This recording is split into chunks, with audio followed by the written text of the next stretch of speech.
Welcome back, everyone. Hope you're doing well. So in a previous video, we introduced the concept of accuracy and precision, and we said that precision, measurements that were precise, had a large number of significant figures associated with them. And we essentially said that significant figures meaning number of digits associated with a measurement. So for example, 3.14 would be less precise than 3.1415. So let's visit that concept a little more with regards to significant figures and how can you tell when looking at a measurement if the numbers associated with them are significant. And when we talk about significant figures with respect to, let me get my pen, with respect to a measurement, we're talking about the precision of a particular measurement. Now, some measurements are exact, have a precision that's exact. Let's say I was to dig around in my desk drawer that's in front of me, which is a mess. Let's say I was to dig around and look for change, and I found 7 pennies. Pennies, or any kind of change, only comes in whole numbers. There's no such thing as a half a penny or a fourth penny. They come in exactly whole numbers. So if I was to find 7 pennies in my desk drawer, I would say I found exactly 7 whole pennies. No more, no less.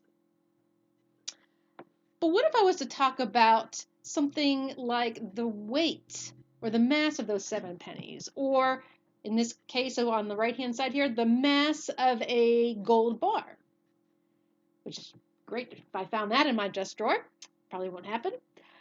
But with this gold bar, I have exactly 1 gold bar, but how much does it weigh?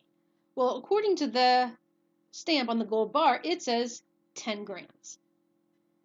That 10 grams says something about the precision of how this gold bar was measured. It's 10 grams, but I only know its mass to plus or minus 1 gram. Is it 10.4 grams? Is it 10.3 grams? Is it 9.9 grams? I don't know. I just know that it's 10 grams. So significant figures speaks to the precision of a measured quantity. I know exactly how many gold bars I have, but I only know the mass of the gold bar to no decimal places, actually, just 10. So significant figures are really important for scientists when doing experiments. I know you guys aren't going to be doing experiments in the lab, but you should know something about significant figures and how to determine if a number is significant.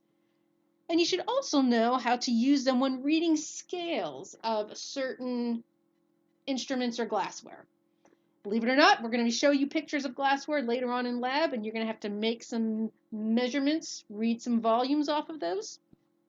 Now, reading the mass off of a scale, that's easy. You just read all the numbers off the scale. But what if you have a scale that's not digital, that's analog, something like this? In this scenario, we have someone looking at probably a graduated cylinder, and the scale on this graduated cylinder, it's in milliliters, and the scale of this graduated cylinder has hash marks that are every 1 milliliter. So for example, right here would be 25 milliliters, that would be 26, 27, so far.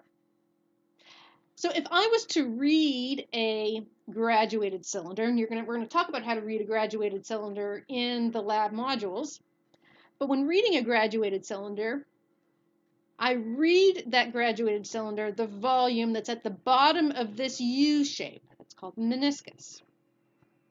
Now looking at the scale of that graduated cylinder, since each tick mark is 1 mil, I need to estimate 1 digit past that when reading values, when reading measurements off of an analog scale like this. So this student is estimating that this graduated cylinder reading would be 30, here's 31 right here. It's right exactly at 32, so 32.0. I estimate to 1 decimal point past the scale that is on the graduated cylinder, or whatever scale, analog scale you are reading. So this reading would be 32.0 milliliters. Let's say if I was to look at the graduated cylinder on the right, or this volume, and I wanted you to read the volume on this. And we would have to read the bottom of this meniscus. Well, looking at this scale, I see 35, and I see up here is 40. So that means each hash mark must be 1, kind of like what it is on this. But I see that my meniscus is sort of in the middle here. So I know it's between the 36 and the 37 mil mark. So I'm going to have to estimate if this is exactly in the middle or what that reading is. It sure looks exactly in the middle to me, so my reading on this graduated cylinder would be 36. You can definitely say it's 36 because it's past the 36. And it's in between the 36 and the 37, so I've estimated that last decimal place. So 36.5 milliliters. So the take-home message about significant figures from these slides is that A, they represent precision of a measured quantity, and that in a measurement that you do in the lab, that last decimal place is always an estimate based upon whoever's doing the experiment.